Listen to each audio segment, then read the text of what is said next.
Not Worth the Time with Wade Taylor.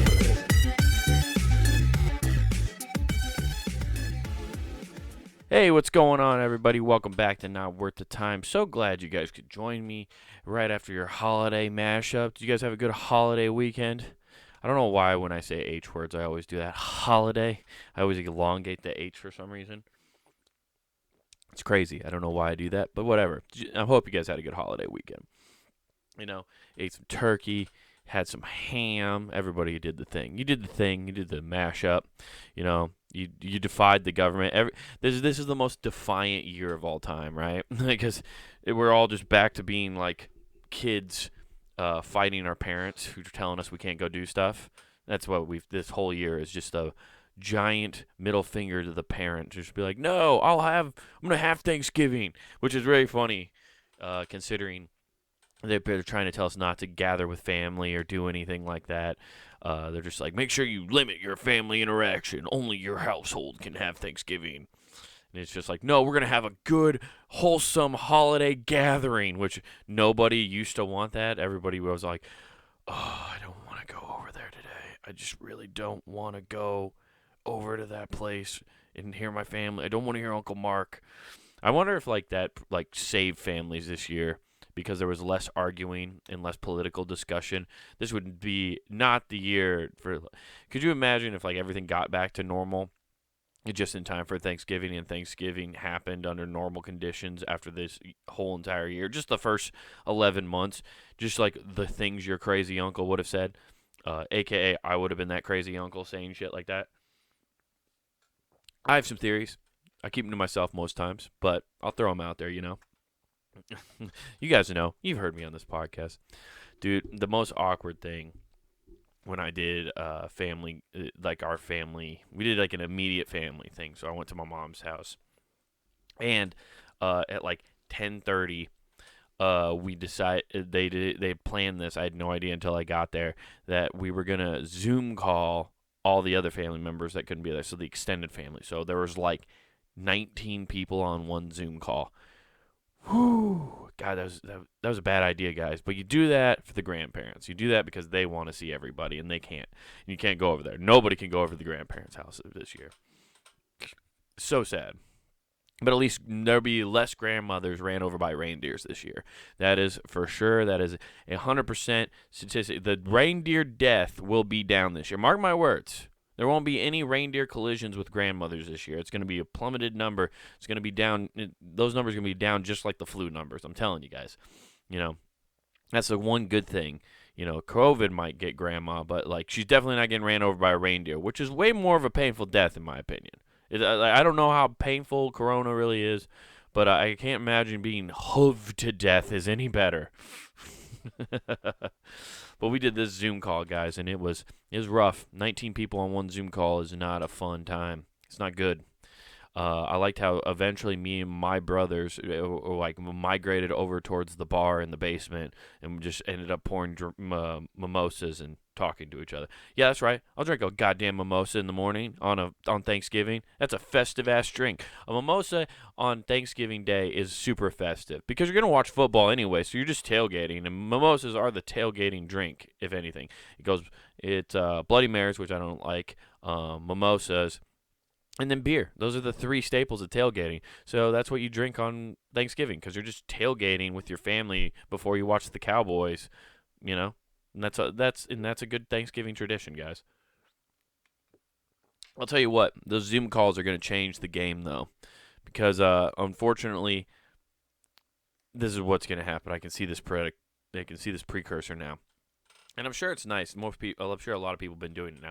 But I don't want this to become the normal thing, which is Zoom calls are going to replace the holiday card, guys. It's going to happen. The holiday card's had its moment. It's been around for a long time, taking pictures, wearing your sweaters, getting all dressed up, you know. Dad looks like a carving turkey.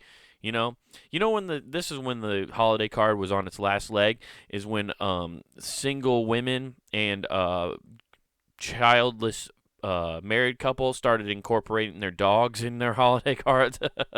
That's when shit started getting old. Everybody loves a holiday card, right?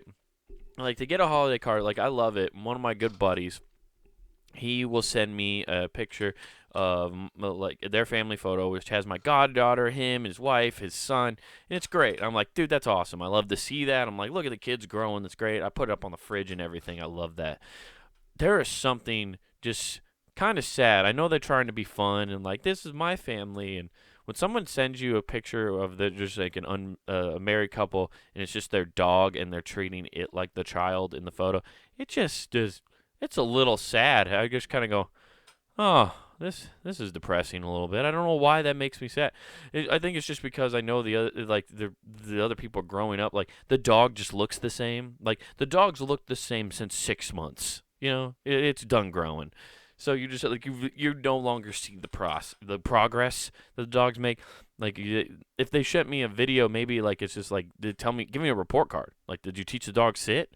That would be cool. Like, does it know how to retrieve a beer from the fridge now? Because that would be a pretty big feat, Steve. You spent a lot of time and effort with that dog. Yeah, I'll give you that. But I think that's when they jumped the moon. Is when single people started taking pictures and holiday cards with their family. Like I was gonna do a joke one year, and I realized how sad and depressing that is. Like I was gonna spend money. I was gonna take a picture of me sitting next to my bar cart.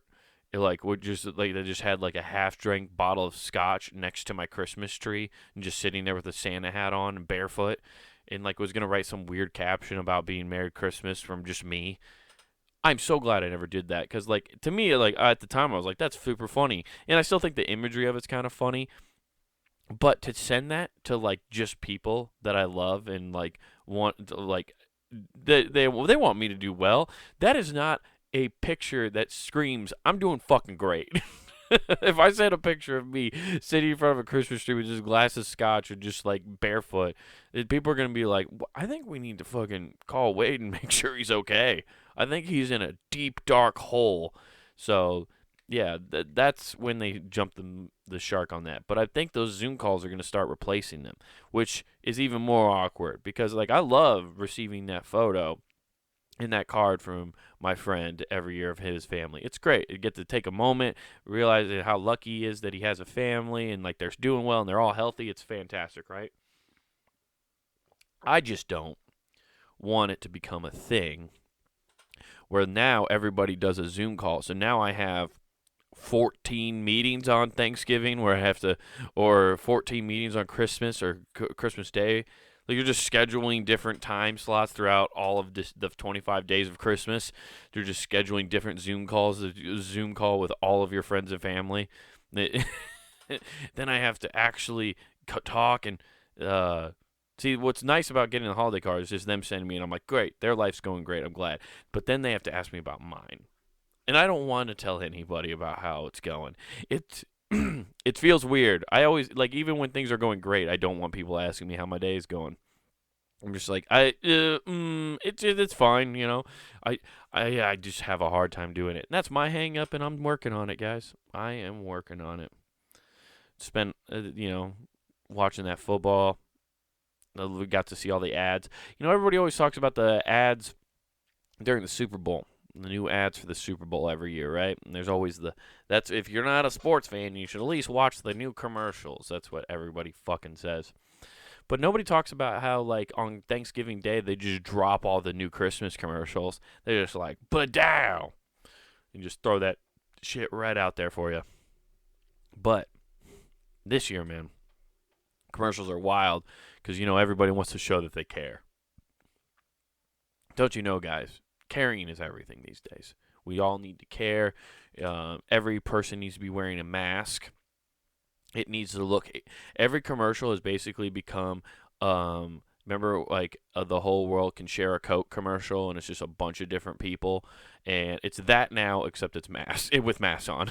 It's just everybody around the world somehow is like, look, we're all coming together as one world to make sure we stop this virus. The Home Depot. It's like, what the fuck? How does Home Depot have anything to do with everybody coming together to defeat the virus? You have nothing to offer when it comes to that, Home Depot. Quit trying, you motherfuckers. Quit trying to get brownie points like you've been doing anything to fucking help this whole time. They probably donated money, but not nearly enough. I don't know. All I know is one of the last commercials I saw that I really stuck out to me before I left uh, my parents' house from Thanksgiving was there was a Home Depot commercial, and they're just talking about their Black Friday deals. And just randomly at the end of, they're talking about we've changed the whole game up. Like Home Depot's acting like it's crazy, like they were the first people to ever be like, we're going to have Black Friday every day through the holiday season. And that's right. We aren't just going to do one day of deals. We're going to have deals all the way through the holiday season. It's like I'm pretty sure Amazon's been doing that for a while now, and they haven't been bragging about it. They're just like, yeah, yeah, cool. What? Huh? You're giving deals? Oh, okay, cool stuff, Junior. And then Amazon went right back to doing what they do.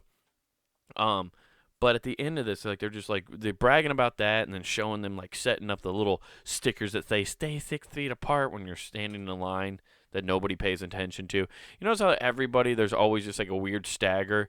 Like we are so conditioned to not like pay attention, like we want to defy things so bad. Like they put out these stickers like to be like if you're standing on top of those stickers you're 6 feet away, but people will stand in between them just because they're like, I ain't standing on that fucking dot. I'll be 6 feet away, but it'll be on my terms. I'm not gonna stand where a fucking dot tells me. This isn't a pinpoint. I'm not a Sims character, okay? You can't just pick a place for me to go stand, okay? I'm not going to walk over there because a dot told me to. It's really weird. I just now realized those dots are just literally like just pinpoints that you click for the Sims character to walk. Woo! Fucking Target, goddamn Home Depot, Walmart, all these places are playing Sims with their customers now, guys.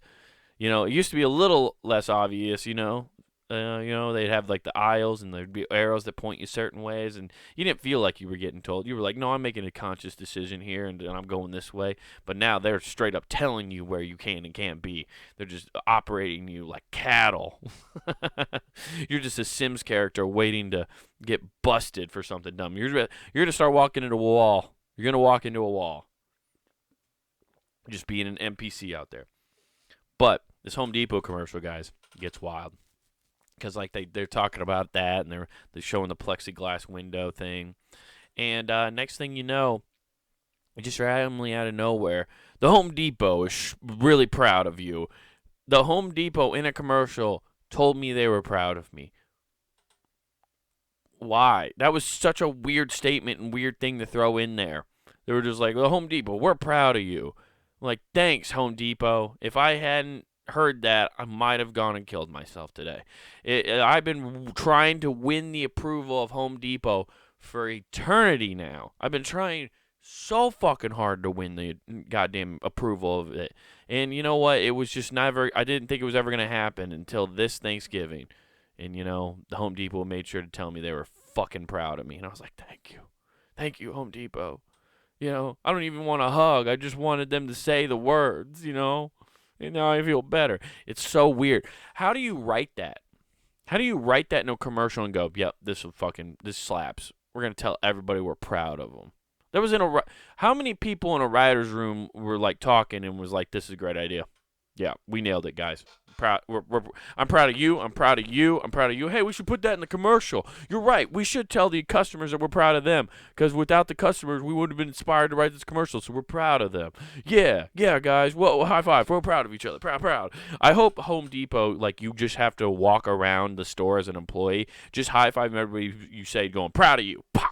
You just have in high-fiving. And then they get in trouble for the campaign of high-fiving people and telling them they're proud because it's a pandemic and you're not supposed to be touching other people, especially strangers. But Home Depot's so goddamn proud of you. They're just like, fuck social distancing, man. I got to high five you. Fuck yeah, dude. We are killing the game. Dude, you're buying a fucking Milwaukee drill set. Fucking, I'm proud of you, dude. Oh, man, you're finally installing that shower in your basement that you've been putting off for 17 years. Fucking high five me, dude. I'm proud of you. Oh, you're a single woman who just got divorced recently and are now trying to figure out how to retile the kitchen. Proud of you, fucking figuring it out.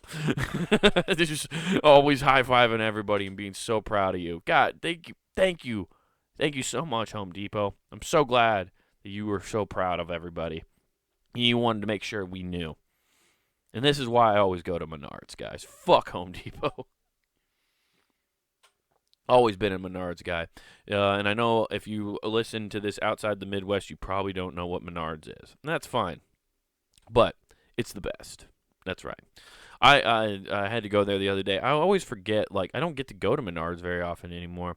I used to go with my grandpa all the time because he was, like, working on apartments and shit, so I'd have to go with him.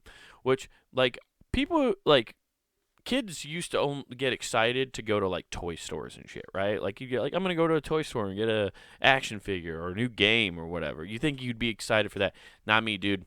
When my grandpa was like, "Hey, I'm gonna go to Menards. You want to come with?" I got fucking excited. Why on earth was a 9-year-old ever excited about going to a building material store? Like, it's so weird when I think about it, but it makes me so happy when I go there. I'm so, like, when I walk around there, I'm like, man, this place rules. It's so cool because it's just endless possibilities. Like, you can do anything. It's a giant art store almost in a lot of ways because like you can go there and find the materials to build whatever you want. You can construct anything, guys. Don't the limitless possibilities. Lego tries to capture that by being like, with Legos you can build anything. Guys, there are adult Legos inside of Menards. You can build anything. Guys, you could just build a big old shed in your backyard. It's from scratch. You can do it. You can go do it. Fucking do it, man. There's all the materials right there. And that's why I like Menards so much. I would go in there and be like, there's just endless possibilities here. And I would get so excited. And like I went there with my dad yesterday and it ruled. I was just like we walked around, we found random stuff. I bought some as seen on TV items. Yeah, I did. I'm that kind of white trash. I bought me some sunglasses for work. Those ones where they apparently make the road like you could see better at night even with them on. Even though they're sunglasses somehow they still they make your vision that much better. I got those sunglasses just for work. They were $13. Yeah, that is not a good product if it's $13, but I'm going to try them and wear them at work. And if I get better vision, I can just see logs coming at me, swinging out of me out of a tree in a better light, you know? If I can just get hit by a log with 3D glasses, basically, just making my goddamn vision look so goddamn superb, I think I'm ahead of the game. I think it's great. You know? Buy your guy. That's what you guys should get everybody on your Christmas list this year. $13. Everybody gets as seen on TV sunglasses. That you're on a budget anyway this year. Christmas gifts aren't going to be as cool as they were. Okay, not everybody's going to get Beats by Dre's this year. Everybody, instead of getting those, everybody's getting the fucking as seen on TV sunglasses. It's going to be sweet. I also got a weird new wallet. I got one of these wallets now where it's like yeah, I went to this is all from Menards, by the way. I bought sunglasses and a wallet from Menards, and then we bought building materials because we're gonna build a fucking bookshelf because that's what you do. You want a bookshelf, you build it yourself because it's sturdy. You don't want any of this IKEA bullshit. But I bought a new wallet and it's literally like just like a case, and it's like it's has that like protection, so like it blocks like people from being able to scan your cards through the chips and shit like that. But it's like just a thing that like opens up. So it's like a clamshell, dude. Like I push the top and it just opens up like an accordion. And I got my cards and my cash in there. It's gonna suck when I have change. It's the only thing I realized. But I don't care that much. It will be good. I like this wallet. It's actually smaller than my wallet I had, which was a front pocket wallet. So now I got an even smaller wallet, and it's rules. Oh, you know what else rules, guys, is like we're always being manipulated, right? We're always being like tricked and stuff. And that's where I wanted to talk about what we got going on today, right? So we're always being tricked and psychologically termed. Like I just talked about Home Depot and Menards for like 20 minutes. That's insane.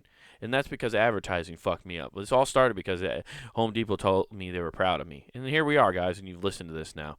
But did you know, like, restaurants are fucking with your mind, too?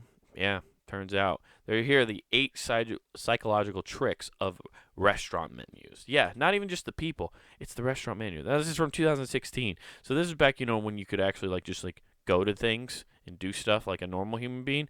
But that's okay. So, like, let's see here. Number 1, they limit your options.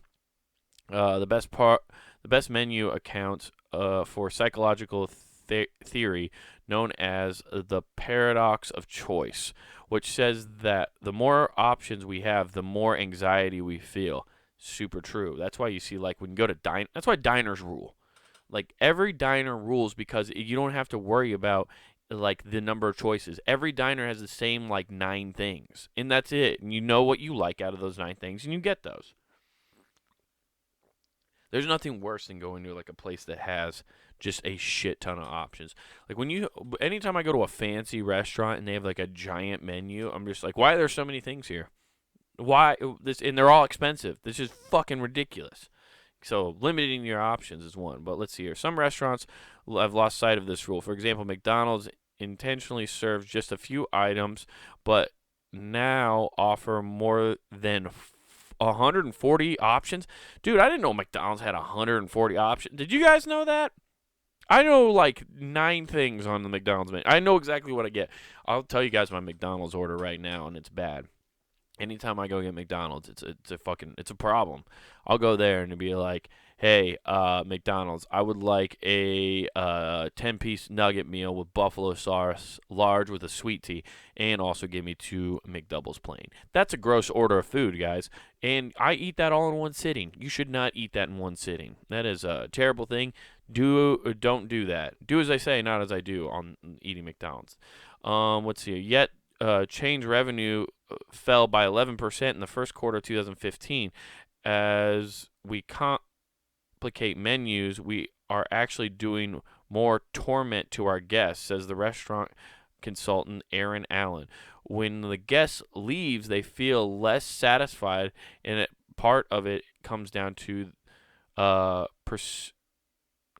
perception that they might have made the wrong choice. Oh, see, that's where that's where having too many choices fuck with you, because you were like, man, I should have just gotten that. How many times I say that is like, I should have just gotten the fucking chicken. I shouldn't have gotten the fucking burger. Should have got that chicken. And I've said that quite a few times and just been upset with myself. Let's see here. Number 2, they add photos, including a nice photo alongside the food item. Increases sale by 30%. Whoa. Oh, here we go, my alma mater. In one Iowa State University study, researchers tested the digital display of a salad on kids at a YMCA camp. It's not fun to stay there. Campers who saw the salad photo were up to 70% more likely to order the salad for lunch. You respond to the image on the display like you would respond to the plate in front of you. Huh, okay, that makes sense. Good for Iowa State for showing that pictures. Everybody always makes fun of, you know what? See, this is why, like, everybody needs to get off fucking comic book nerds' dicks for reading comics. Like, you still reading a fucking book with pictures in. Yeah, because they're more satisfying, okay? Even food, like, you get tricked by that. You get tricked by a fucking salad panel, okay? So don't come at me because I because my natural biases is to want to look at pictures, okay? Pictures rule and fucking words drool, okay? That's why we're always trying to paint a picture with words. You don't ever see pictures trying to paint words. How about that, huh? How about that bullshit? How come that's how much we like pictures, is we're always trying to paint pictures with words. Okay, guys? So don't come at me anymore for liking comic books because there's pictures in it, all right? Yeah, because we all are predetermined to do that. Okay, so they manipulate the prices. Ooh, this is where you get me, guys. Nothing worse than when you show up to a place and they've changed the price on what you wanted, and you only had a certain amount of money. The one way they encourage you to spend more money is to make the price tag inconspicuous as possible. Get rid of the dollar sign because that has a pain point. They remind people they are spending money. Instead of $12 for that club sandwich, you may see it listed as $12.00 or just $12 or just 12. So it encourages guests to spend more. Your price format will set the tone of the restaurant. Rep said. So $9.95. I've found as a friendlier price than $10. Yeah, because it's less money. Like, you see 9 there, it's like, oh, whatever. I do that still, and I know that's a trick. Like I'll see something that says like $7.99, and I'll go, oh, $7. No, it's fucking like $8.70 with tax. Like Wade, you know this. Don't fall into this trap. Don't do it. They use expensive decoys on the menu. Uh, Perception is everything. One trick includes expensive items near the top of the menu, which make everything else seem reasonably priced. You serve your server never expects you to actually order a $300 lobster, but it sure makes a $70 steak look like positively thrifty, doesn't it? Okay, yeah. So do you just like you trap? That's pretty cut and dry. I don't even have any fucking commentary on that one. Sometimes I just don't have anything for you guys. Okay, whatever. They play with your eyes, just like the supermarket puts profitable items in your eye level. Restaurants design their menus to make the most of your gaze. The upper right hand corner is prime real estate. Rep explains. The upper right is where the person will go on a blank sheet of paper or a magazine, he says. That's where the most profitable. Upper right? Really? See, I guess you read left to right, so why would I always look at the left-hand side first? That's interesting. Huh. Another trick is to create space around a high-profile item and put them in boxes, otherwise separating them from the rest of the options. When you put it in your pocket of negative space, it pulls your eyes there. Yeah, so yeah, that makes sense. Yeah, so like by having it kind of jumbled over here, but having less, you go to where there's like less noise, and you're like, oh, okay, here's this thing. They utilize color. Well, of course, like color's always there. I like to have all my if I was running a restaurant, all my menus would be red, just so I could get everybody pissed. I'm just trying to get everybody mad as fuck before they eat. Yeah, because then you calm down after you eat. You get them all hangry, because then they order more because they're all fucking hangry. They use fancy language. Well, I don't even want to try to read this paragraph now because it's going to be too dumb for me. And then they make you feel nostalgic. We all have that one meal that takes us back to childhood. Man, fuck. Nostalgia's everywhere, dude. They're trying to fuck us hard with nostalgia these days, dude. They just will not let it die.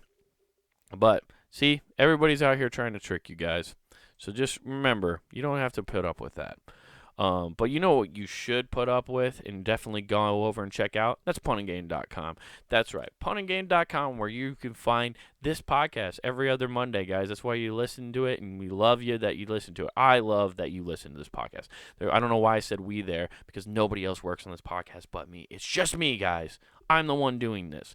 But if you don't want to just hear me talk to myself, you can also check out all the other cool shows on the network. That's right, at punandgame.com. We got great shows coming at you every fucking day of the week. We got No Rational Thought with Nathan. You got Who Gives F with me and Nathan. You got the Grove podcast. Actually, the Grove is gone. I apologize, Matt Lamb. Actually, the name of the podcast now is The Empty Parlor. But the Grove's still there. You can listen to all the old episodes of the Grove. There's some classics in there. You can still listen to old things about stuff. There's all that good stuff is still there. So there's the archives and the new stuff. So go check that out. Also, guys, don't forget to go to youtube.com and search Comic Wade Taylor and hit subscribe, because that's where you can find the video version of this podcast. So you can watch the whole thing and watch me read along as I read those things that are tricking you on those menus. You can read that with me. It's great. You can also want to hit subscribe because, guys, I'm getting ready to drop some big stand-up stuff coming out. There's going to be so many videos coming out here of just me doing stand-up jokes and all that stuff. And I want you guys all to check it out and share it and do whatever you want with it. Fucking clip it up. Make me look dumb with it. I don't give a shit. Just watch it and enjoy the fucking comedy, you know? I worked hard on it, and I think you'll enjoy it. So, Comic Wade Taylor on YouTube. Definitely go check that out. Look at all the social medias and check out the description down below. Also, don't forget to go to the Pun and Game shop and pick yourself up a Not Worth the Time hoodie, guys. Yes, buy them for people for Christmas. I know I said buy sunglasses. Buy people hoodies. Buy people a Not Worth the Time hoodie. They don't even need to listen to the podcast. They'll just be like, "Well, oh, that's a hilarious shirt," because I always wanted to tell people that. Well, there you go. Now you just killed two birds with one stone. You help advertise this podcast, and you get to tell people, hey, talking to you is not worth the time. That's great, right? So go do that, and don't forget to use promo code NWT POD. That's NWT Pod for free shipping at checkout. Guys, this has been Not Worth the Time. I'm Wade Taylor. Thank you for tuning in. And remember, pictures can't paint words.